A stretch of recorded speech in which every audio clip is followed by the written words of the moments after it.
Welcome in. It is Big Ten Today. We are presented on this Monday by Gatorade. I'm Dave Revson. Great to have you with us. A ton to get to in the next hour. A busy weekend in the Big Ten, but we start you with our big story today. It is the Michigan Advanced Scouting story, which is back in the headlines. The school expected to suspend head coach Sherrone Moore for 2 games as a result of an investigation into the activities of former Wolverine staffer Connor Stalions. The latest portion of this story broken by Dan Wetzel and Pete Thamel today. Stalions, as I'm sure you recall, was accused of operating an advanced scouting operation 2 seasons ago, a campaign which culminated in a Wolverines national title. It occurred at a time when Moore was the offensive coordinator under Jim Harbaugh. We'll have lots more on this story as Ross Dellinger will join us later in the show. Spring football wrapping up in Washington Friday was referred to as Dogs After Dark. They split up the teams evenly for a spring game, so didn't get to see the entire first teams playing together. But Washington entering year 2 under Jedd Fisch went 6-7 last season, made the Sun Bowl, losing narrowly to Louisville. Fisch visiting with the media after the game. Love the energy of our team. Love the energy of the young kids, the freshmen that are here, and also the guys that have been around for a while now. We're healthy for the most part. We had no issues tonight, which was great. Everybody that missed tonight will be back for fall camp, assuming everything, no setbacks, so that's exciting. I thought the kids competed really hard. They had fun with it. They understood that we wanted to make it a great environment. I want to thank our fans, our students. How awesome was that for a spring game? Probably the best attended one that I've been to in the last 5 years. I just want to appreciate them, appreciate the community here and the athletic department for allowing us to put on such a fun game with 3 new coaches, with Coach Walters, Coach Maves, Coach Odom, and really they all did a fantastic job. And then special team staff, new special team staff with Coach Petrelli, Coach Froelich, did a great job.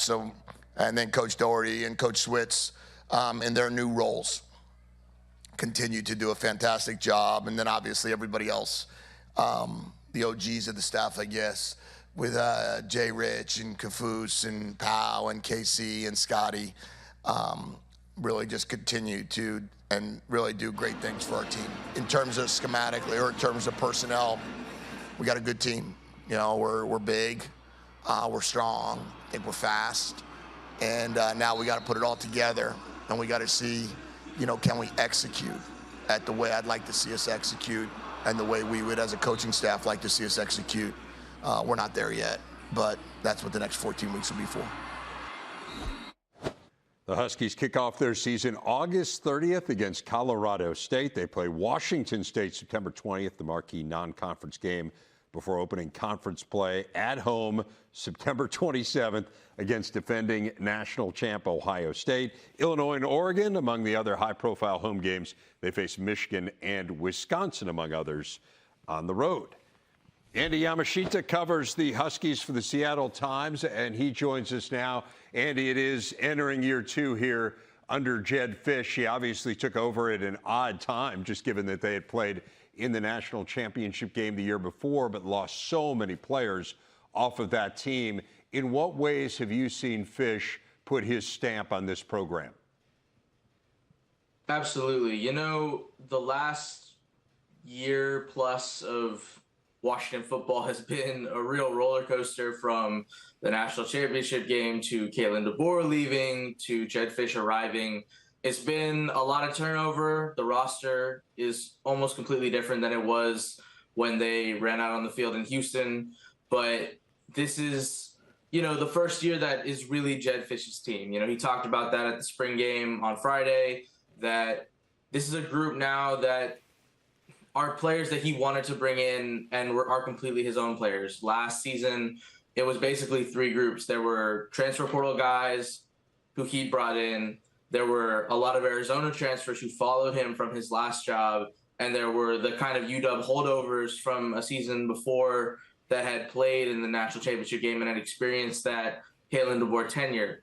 And it was a lot of trying to put this all together and find a way to make those groups mesh. Whereas this year, it's a lot of young players. They're a really young team entering 2025, but it's guys who were recruited by Jedd and his staff, or guys who've been in their system now for more than a year. And you can kind of tell, and, they don't plan on really making any more transfer portal additions. Jedd said this is the team that they're going to roll with. And, again, this is a team that's really been recruited by him. The practices were open all spring, so you didn't just get a chance to watch the spring game. The media and fans and anyone who wanted to got a chance to watch anything that they wanted here of Washington football. Were there areas to you in the time that you spent around this program in the spring that appeared to be particularly improved? It's always hard to tell when they're going against each other and it's just a practice. Most of the position coaches just talked about the fact that they're not thinking about the depth chart in spring. They're just trying to get their young guys experience. And honestly, a lot of the UW players who are returning, who are known quantities, didn't participate. Denzel Boston, Ephesians Prysock, both recovering from off-season cleanup surgery. So it was really a chance to see their depth, which is something they didn't really have in 2024. Again, they were trying to just plug guys in after all of the turnover a year ago. This year, you kind of got to see them build some of those younger guys who came in and who maybe weren't able to really participate or be factors last season, get an opportunity. I think, with UW, the questions are always going to be up front on both lines, especially in this conference. How does the O-line fare? Can the D-line stop the run? I think those are the biggest questions, and they can't really be answered going against themselves in a spring game, but you at least look at this team and feel like there's more there, right? A year ago during spring ball, Jedd Fisch talked about this repeatedly. There were 7 healthy O-linemen. They didn't really have a choice who was playing because there weren't that many of them. This year, they had enough to have 3 full lines. On the defensive line, especially on the interior, again, there's just more bodies. So I think that's probably the most encouraging thing if you're a UW fan, is there's at least options. Whereas last year, it was really roll with what you got because, again, it was such a kind of thrown together roster. Yeah, we had Jedd on last week, and he did mention he felt like both lines of scrimmage were going to be significantly improved for exactly the reasons that you outlined. The headliner on this team is going to be Demond Williams, particularly with the way that he played down the stretch last year when he took over the starting role. They've made no bones about it. I mean, you have teammates saying they think that this guy's a future Heisman candidate. Jedd Fisch has tiptoed around it a little bit, but he's somewhat echoed that same sentiment. How much pressure do you think is on Demond Williams entering this season? Yeah, I mean, I don't even think Jedd is tiptoed around it. He's the one who said after the Sun Bowl, we want to see this kid in New York, specifically talking about the Heisman ceremony. So, they've made it very clear from the beginning that this was their guy. But at the same time, there's a reason that he got those opportunities early in his career, right? They played him significant snaps in every single game last season, even before he took over as a starter for Will Rogers. And the idea was that you wanted to enter this year with Demond having played significantly, and that's what they got. And so I don't know if there's a ton of pressure. I think, Jedd talked about it after the spring that he's still only 19. He's still only a sophomore. They have a lot of time with him. And, while they have high expectations, they've always been clear that they wanted to let him go out there and make mistakes and learn. Jedd talked a lot this spring about how he's just a more knowledgeable football player now, as opposed to kind of being that freshman who's just been thrown in and, told to run the show. This year, it's a lot more talking about what play was supposed to happen, what throw should you be making, what look did we have against that defense. And so I'm sure there's pressure, and, this team is kind of been set up to go as far as he can take them. But again, he's not the whole team. And I think you saw that during the spring game, he was solid, if maybe not phenomenal. He didn't, I think he was 5 for 8 for about 41 yards, which, didn't turn the ball over, but didn't throw a touchdown. Obviously, it's hard to really get an idea of how effective he can be on the ground during a spring game against his own team. But, I think he's set up to potentially have a breakout year. But I think there's also more pieces around him where he maybe won't have to be a superhero like he was against Louisville in the Sun Bowl, which is really kind of what kicked all this excitement off. So it'll be interesting for sure. Jedd has made it clear that this is their guy for a long time. Again, even going back to the moment he arrived here last spring as a true freshman. So is there excitement? Absolutely. Is there pressure? I'm not actually that sure, because I think they've made it clear they're rolling with him no matter what. Help fans of the traditional Big Ten understand the mentality of Washington fans, obviously still relatively new to the conference. What are the expectations? I mentioned it. I mean, they're 2 years removed from playing in the national championship game. What do Huskies fans expect from their program year in and year out? Absolutely. Husky fans are real proud. There's real legacy and real tradition out here. I'm actually an alum. I went to UW, and I didn't really understand before I got up here just how important college football was, but it's a really important part of the lifestyle up here. It's a really important part of, a Saturday at Husky Stadium on a beautiful, late summer day. It gets cold in the winter, which maybe that fits in a little bit with the Big Ten, but I think there's always high expectations for this program, right? Last year they went 6-7. You had UW fans who were talking about how they should expect to win 10 games. There's always a high expectation that this team will perform and that this team, can go far. And, they were a powerhouse in the Pac-12 for a long time. And I think there's maybe still an adjustment to how these bigger conferences are going to work. Not everyone can be a 10-win conference when there's 18 teams, and not everyone can be a 10-win team when there's an 18-team conference. So I think it'll be interesting, but there are always high expectations out here for this team. I think, with the way, especially with the way recruiting went at the end of spring and the way that this team at least looks like it has a future, as opposed to a year ago when there were just so many questions and no one knew what Jedd Fisch's Washington was going to look like coming off of Caitlin DeBoer's success. So I think there's a lot of excitement around this team. I think people are going to be excited to pack out Husky Stadium. 75,000 people again roaring on a Saturday at UW is a great experience. If you ever get a chance to come up here and see it in person, it's loud. The roof kind of holds in all the sound. So yeah, it'll be a interesting season for them again, for sure. And again, I think there's probably more upside and maybe more excitement this year after, last season kind of was a gut punch to, I think, a lot of fans, to experience all that, to see the highs and some of the lows from last season. I think they'll be excited to fully move on and embrace this new era of Husky football. Let me leave you with this, Andy. The things you'll be most interested in seeing come the preseason next year for the Huskies.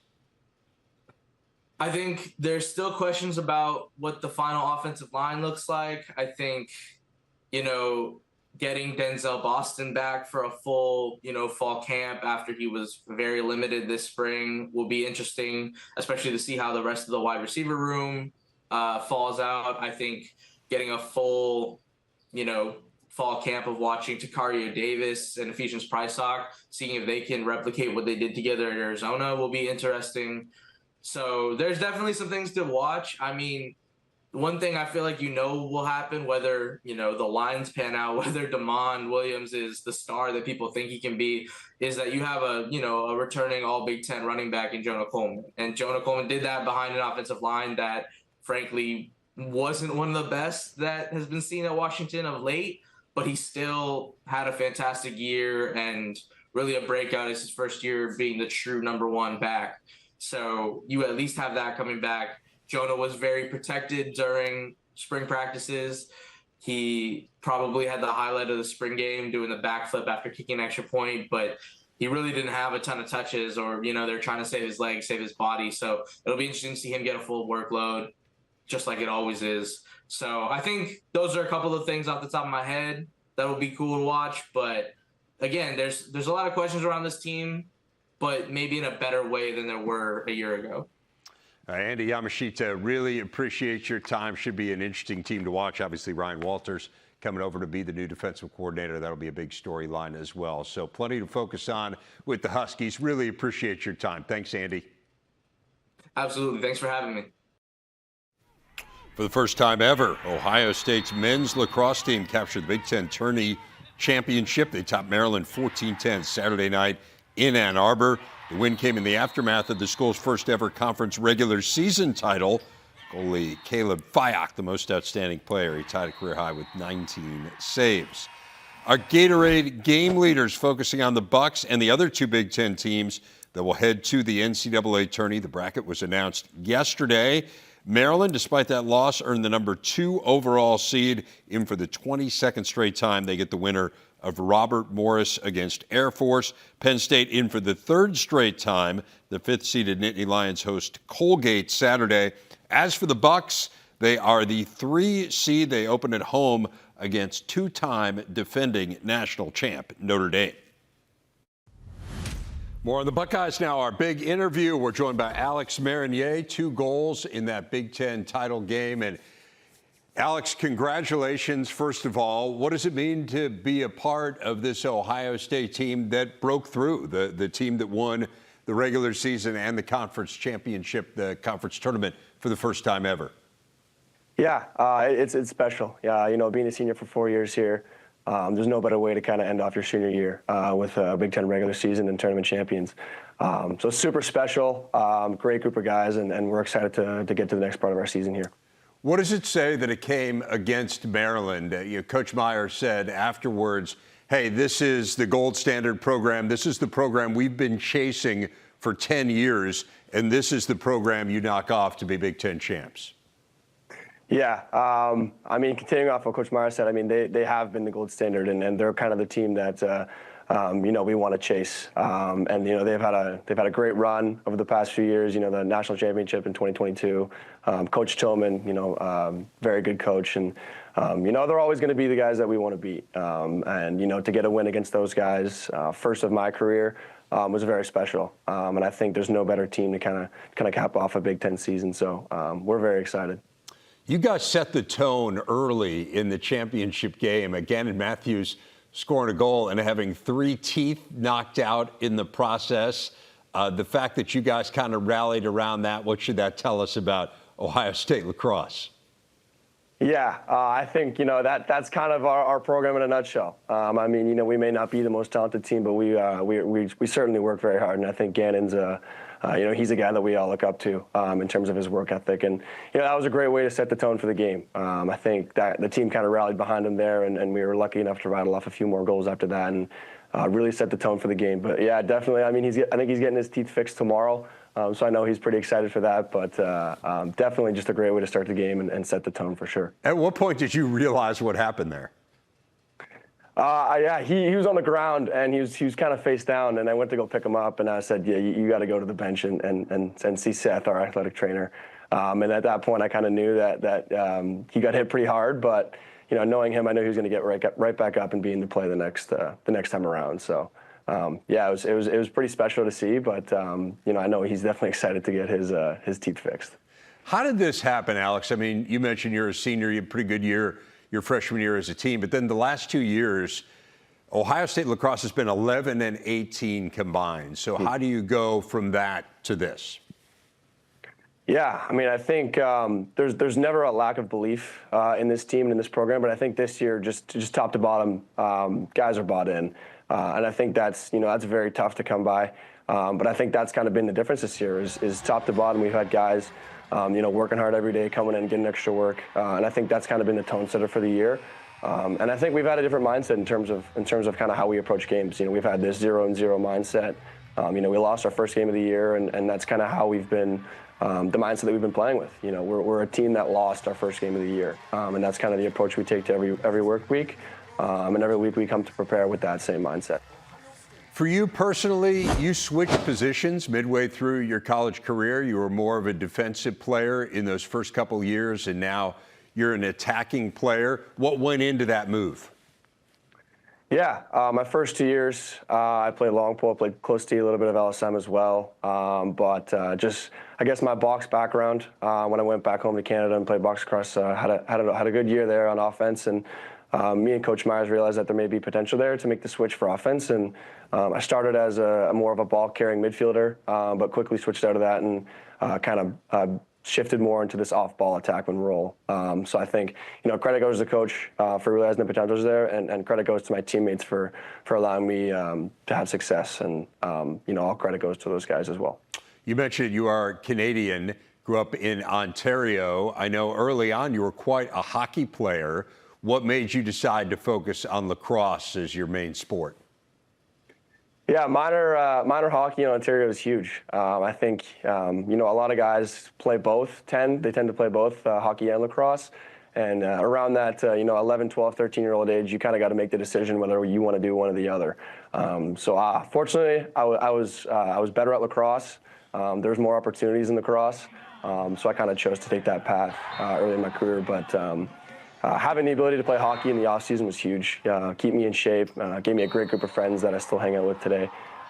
So just super grateful to be able to play both sports. So you still play? Like when you go home, you lace up the skates and play hockey? I haven't in a few years, just for the risk of injury. But maybe this summer, once my career is over, I'll lace them up again. Pretty excited for that, but we'll see for sure.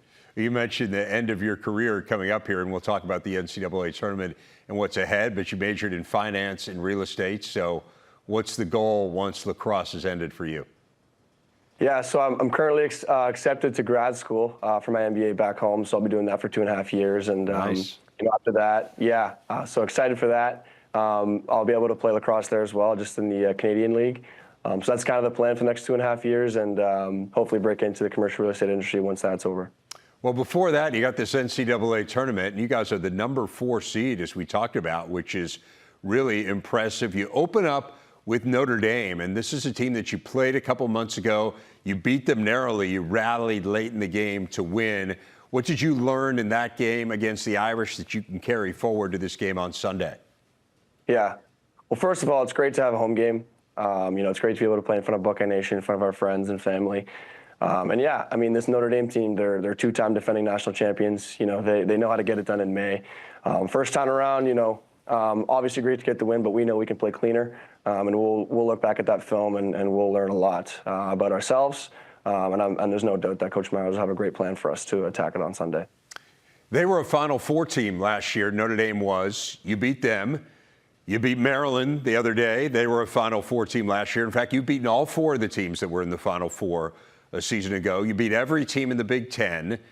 How much do you guys talk about? I mean, you line all that up and you look at 14-2 and say, why can't Ohio State win the national championship? How much do you guys talk about that possibility?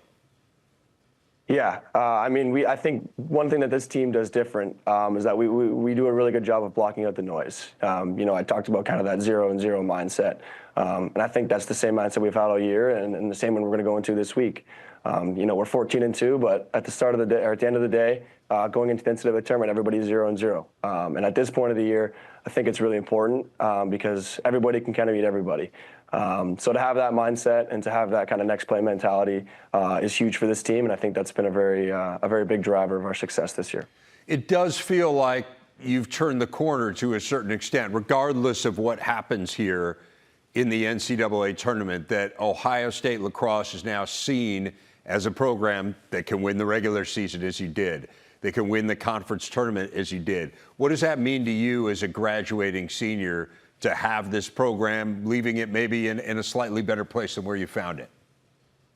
Yeah, credit goes to the alumni. I came in here as a freshman, and the culture hasn't really changed much. There's always been that kind of underdog mentality mindset that I think has been super important for not only me but for the program as well. But I guess to see this team have the success that I think is so overdue is cool to see. And to be a part of this graduating senior class is special. But we're doing this for the guys that came before us. We're on the shoulders of our alumni, and we're excited for those guys as well. How about with Coach Myers, who's been there for quite some time? What does it mean to you guys to bring him this conference championship, the 2 conference championships, with all of the time and effort that he's invested in Ohio State lacrosse? Yeah. I don't have many words for him. He's the most deserving, I think, coach that this could have happened to. He's put his blood, sweat, and tears into this program for 20 years now. And I owe him the world for giving me the opportunity to play here, and for sticking with us and sticking with the program and not giving up. I think there's a lot of times when coaches can kind of hang it up or whatnot, but he's a guy that will always come in with the mentality of that next play mentality, and I'm sure we'll see that from him this week. And there's nobody more deserving than Coach Myers. Well, this has been a really cool story to follow here, Alex, and looking forward to seeing this next chapter here and what's ahead for Ohio State lacrosse in the NCAA tournament, again starting Sunday at home against Notre Dame. Alex Marinier, congratulations on all your success this year and best of luck here in the tournament and going forward. Awesome. Thank you very much. Appreciate it. On the women's side, 4 Big Ten teams are in the NCAA tourney. The bracket came out yesterday. The Big Ten regular season and conference tourney champ Northwestern is the 3 seed. The 8-time national champs open at home against either Michigan or Akron. Northwestern's been to the last 5 Final Fours. How about 15-time national champ Maryland? They are the 6th seed in this tournament, while Johns Hopkins got the 8th seed. Up next, we'll turn our attention to softball, the expansion of the Big Ten, netting the biggest traditional power in the country, how UCLA's storied history carries forward to the current program. Straight ahead. Revisiting our big story, reports today that Michigan head coach Sherrone will be suspended for 2 games this upcoming season as part of self-imposed sanctions by the school in the aftermath of the Connor Stallions advanced scouting case. Reports are the suspension will come in weeks 3 and 4 of the season when the Wolverines face Central Michigan and Nebraska. Yahoo's Ross Dellinger, Big Ten Network contributor, joins us now. And Ross, what do we know about how Michigan arrived at this penalty? Well, we don't know for sure, but we can put some puzzle pieces together. The NCAA investigation process, the infractions process, is a long, lengthy one, and it just met kind of, you might say, its end before a hearing. Right, a hearing is really the last thing, a committee on infractions hearing, and that will take place in June. But before a hearing takes place, the sides, in this case Michigan and the NCAA, trade documents in responsive documents back and forth, and we saw the end of that happen very recently. The NCAA sent a response to Michigan in response to Michigan's response of the NCAA sending a notice of allegations that happened several months ago over this case. And whatever was in the NCAA's response clearly was serious enough to get Michigan to convince Michigan administrators that they needed to take some kind of action, right? And so the action they took was a self-imposed suspension of 2 games for Sherrone Moore, Game 3 and Game 4 against, like you mentioned, Central Michigan in Nebraska. So he will coach the first 2 games.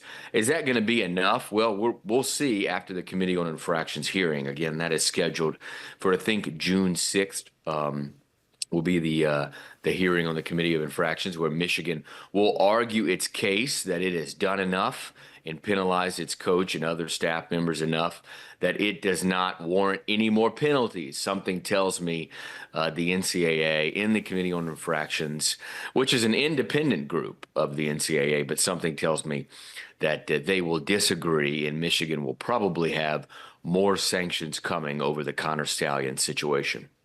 Help people understand what Moore is alleged to have done in this case that would rise to the level of a suspension. Yeah, you remember at Yahoo Sports a few months ago, we actually obtained the full response that Michigan sent the NCAA to its notice of allegations. There are 11 allegations against the school. 6 of them are related to Stallions, and one of them stands as the most serious, and it is the allegation against Moore, who was, of course, then an assistant coach. And that allegation is that Moore deleted 52 text messages with Connor Stallions, and they were deleted on the very day, October 19th, 2023, that Yahoo Sports that we broke the story on that day. Michigan and Moore did acknowledge in its response to the NCAA that he did delete the messages. He said he deleted them out of anger and frustration, and otherwise cooperated fully with the investigation. Michigan pointed out that many or all of the text messages between the coach and Stallions were somewhat innocuous. Several of the messages were related to sign stealing, but they were relating to sign stealing in a way that is legal, right? Sign stealing is legal, right? You could do it from TV. You can do it during a game up in the press box. You can't send, obviously, people out to scout games beforehand in all that stuff. So, but the texts were, Michigan says, were about the legal sign stealing. But obviously, the NCAA in its response had something in there. We don't know. We haven't seen the NCAA's latest response to Michigan. But clearly, it convinced Michigan that it should take some kind of action. Yeah, I do understand, kind of to your point, this is an unfolding story here today, so we don't necessarily have all of the answers. But I do find it curious, interesting, that the suspension would be games 3 and 4. Among other things, it would allow for Sherrone Moore to coach against Oklahoma, which is his alma mater. Michigan will play them in week 2. Any sense as to why they might have arrived at those 2 weeks rather than the outset of the season? Well, yeah, I think you kind of nailed it there, right? I think that's a big game at Oklahoma, Sherrone Moore's alma mater, and probably should be obviously a top 25 type of matchup with potential college football playoff implications on the line. So I think it's pretty obvious that probably, Michigan, and we see this often, right? This isn't the first time we've seen this where you delay a penalty a few games into a season, that way kind of strategically, setting up the certain games you want said coach or said player. We've seen it in player and eligibility investigated cases as well. So I think it probably points to the fact that they want, and Sherrone Moore wants, to be on a sideline for that Oklahoma game. Interesting, too, that the reports today are that Moore will not be able to participate in any team activities those 2 weeks. Remember, that's different than when Jim Harbaugh was suspended during the season, as this all unfolded a couple years ago, where he was able to participate in team activities. I just want to ask you one more thing here, Ross, and you kind of touched on it. You were giving timeline a little bit at the beginning of our conversation, but just help people understand what's next. I mean, again, this is a self-imposed penalty. To your point earlier, it doesn't mean it's the extent of the penalties or that the NCAA will fully accept it. So what happens? You've got the Committee on Infractions hearing. What's a timetable after that?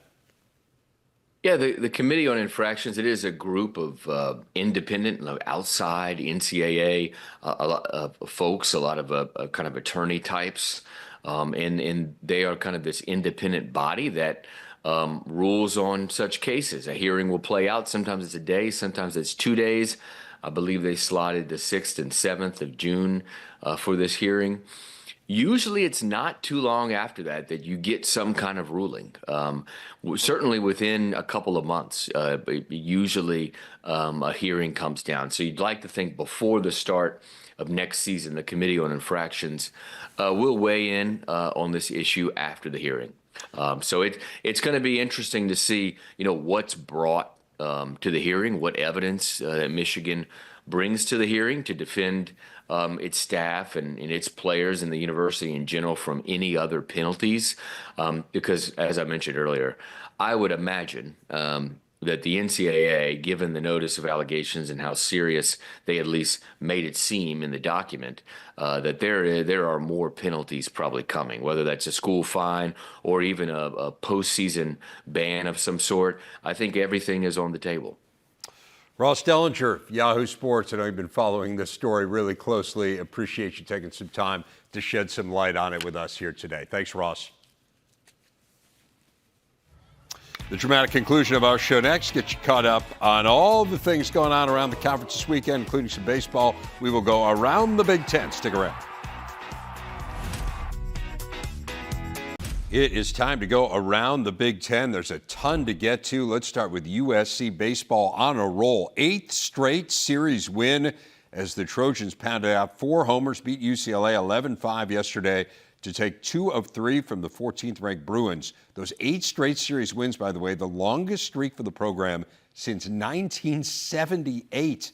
Trojans now tied for 3rd in the Big Ten with Oregon as we head down the stretch. We got 2 weekends to go in the regular season. Iowa is atop the conference despite dropping 2 of 3 at Washington this weekend. The Bruins and Oregon are just behind them. Remember, the top 12 teams in the Big Ten make the conference tourney. That starts May 20th in Omaha. 3 Big Ten teams through to the men's tennis super regionals this coming week. It includes both USC and UCLA. They'll square off Friday. USC upset San Diego yesterday. The Bruins knocked off Cal on Saturday. Ohio State, meanwhile, battles 12th-seeded Ole Miss. The Buckeyes are the 5th seed. They topped Auburn yesterday. The national tournament is the following weekend in Waco, Texas, as is the women's. 3 Big Ten teams still alive on that side as well. They are 4th-seeded Ohio State, 3rd-seeded Michigan, 15th-seeded UCLA. OSU topped Notre Dame. Michigan blanked Arizona State. Bruins knocked off Vandy. All 3 play this weekend. Bucks and LSU, Wolverines and Texas, and the Bruins and Texas A&M. Penn State men's volleyball moving on in the NCAA tournament. The Nittany Lions swept Damon in the opening round Friday night in Amherst, New York. They now move to the main 8-team NCAA tourney draw, and that tournament is in Columbus. They'll take on 2nd-seeded Hawaii there on Thursday. UCLA is the 3 seed in the tournament. They'll battle Belmont Abbey.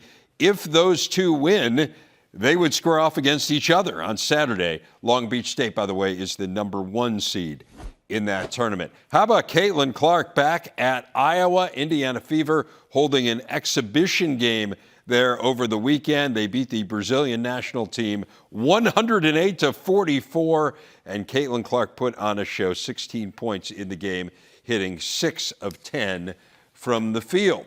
She, of course, has moved on to the professional ranks. You got a bunch of Big Ten men's players hoping to follow suit, and there were 10 invited to the NBA Combine, which is here in Chicago, May 11th through 18, and includes the 2 Rutgers freshmen, couple Fighting Illini, 2 Michigan big men, among others. That is going to do it for us. Thanks so much for watching Big Ten Today. Really appreciate it. I'm Dave Revson. Have a great rest of your week. We will see you tomorrow.